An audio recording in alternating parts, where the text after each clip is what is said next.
G'day everyone, it's Warren from NQ Explorers on behalf of Garrett, Australia. Today we're going to go through a few metal detecting basics and look at the Garrett ACE 150 metal detector. If you're thinking about getting into the hobby or maybe wishing to include another family member in your metal detecting outings, the ACE 150 is a great place to start. This detector is not a toy but a high quality, well engineered unit that will find you coins, historic relics, jewellery or even gold nuggets.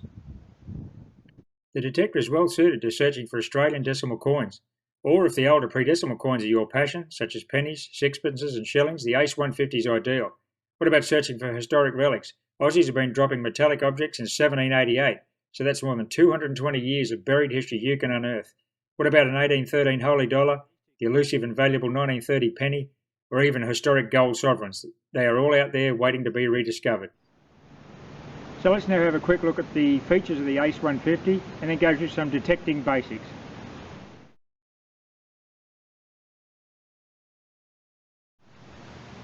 Okay, well now we'll have a quick look at the ACE 150's controls.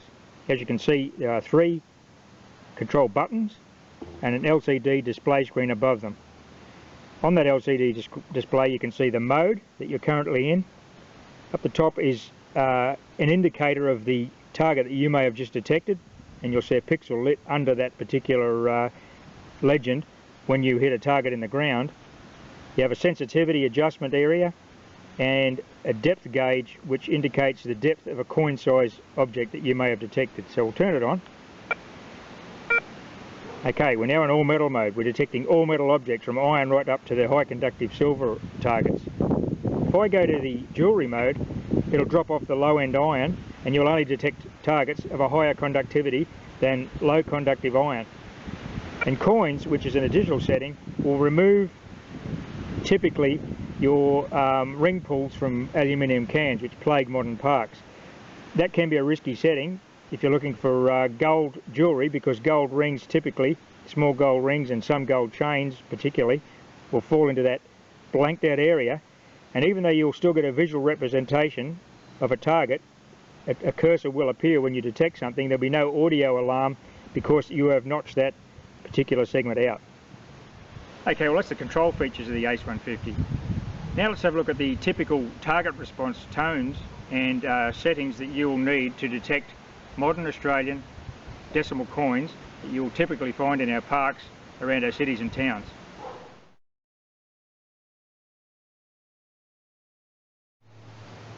When you're searching for Australian decimal coins with the ACE 150, I actually prefer to use the jewellery mode.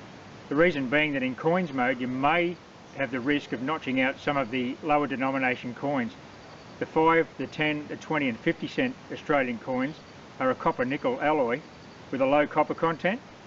The $1 and $2 coins have a much higher copper content and will give you a coin alert bell tone.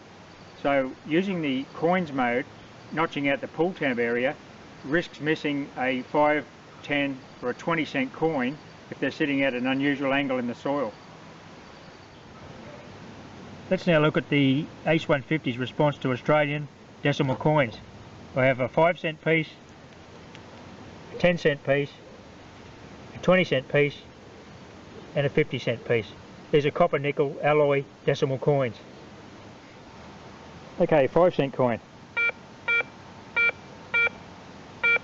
Second pixel. 10 cent coin. Jumps between the second and third pixels. 20 cent coin. Second pixel, but you'd expect that to jump to the third pixel on occasion. And the 50 cent coin, solidly on the third pixel because it's a much larger piece of metal. $1 and $2 coins with their higher copper content will give you a coin alert bell tone and the extreme right hand pixel will be lit.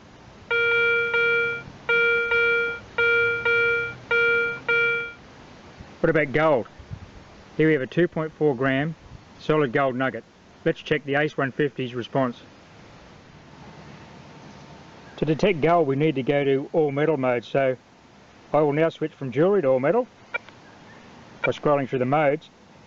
The reason we need to put it in all metal mode is because gold is quite a low conductivity relative to the other coins and relics you might be hunting, and any small gold will definitely be down in the lower end of the scale. So let's check the response to this 2.4 gram gold nugget.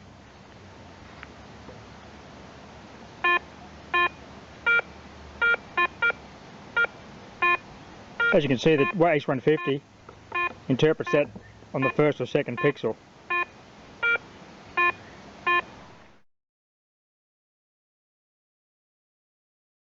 I'm pretty confident it's about there. What I'm going to do is dig a circular plug around there, bring the root ball out of the ground with the grass on top, so that you can flip it back into the ground the same way and the grass won't die where I've dug the hole.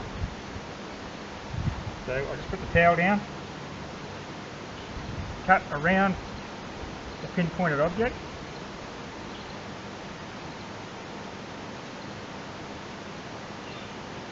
Here's my plug coming out of the ground, back up onto the towel.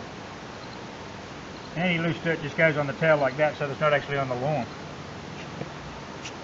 Okay, target's in the plug. Yeah. And you can see the targets come out with the plug. Crusty old dollar. Now what we do, put the plug back, and any remaining soil off the towel, back onto the lawn, and the grass won't be damaged.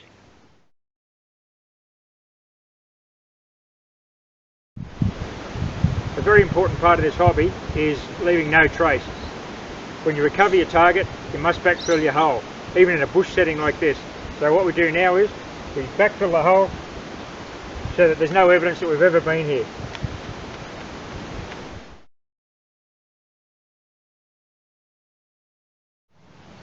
Well, you've got your new metal detector, what are you going to do now?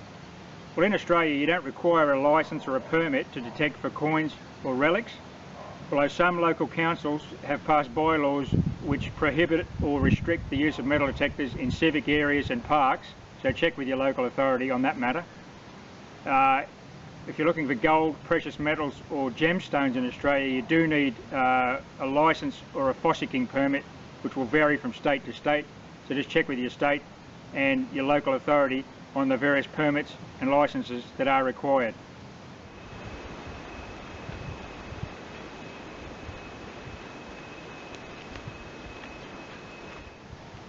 Well, I hope you found that short video helpful. Welcome to the hobby and happy fossicking.